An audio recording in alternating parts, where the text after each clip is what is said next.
जी sir. सही। गर्मी वाकई में हैदराबाद पूरे जिले के अंदर तमाम घणी है।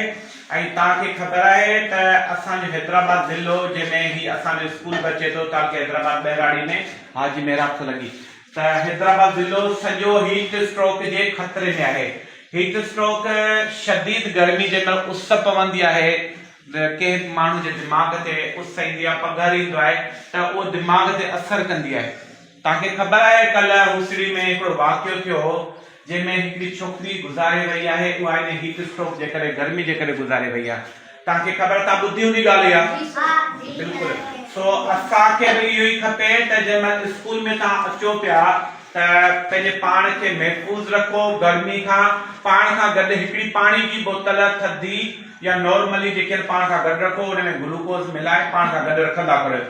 जंहिंमहिल गर्मी लगे थी थोड़ो थोड़ो पानी जो इस्तेमाल लाज़मी कंदा कयो ठीक है। हीट स्ट्रोक खां बचण जा उपाय तदबीरूं इहे ई आहिनि त ॿाहिरि जेको आहे तेज़ जेकी उस आहे उन में रांदि कोन्हे रहणी। जेके जेके ॿार उस में रांदि कंदा आहिनि त उहे रांदि करणु बंदि करे छॾनि पंहिंजे घरनि में रहनि। पंहिंजो पंखो जेको आहे पंखे जे हेठि अगरि पंखो नाहे लाइट नाहे त वण जी छांव में पर पंहिंजे पाण खे महफ़ूज़ रखनि। ऐं रुगो पंहिंजे पाण खे महफ़ूज़ नाहे रखिणो छो त तव्हां पढ़ो पिया तव्हांजो फर्ज़ इहो थिए थो त पंहिंजे माइटनि खे बि सम्झायो पंहिंजे ॿारनि खे जेके पाड़े वारा ॿार आहिनि उन्हनि खे ॿुधायो त बाबा गर्मी आहे तमामु घणी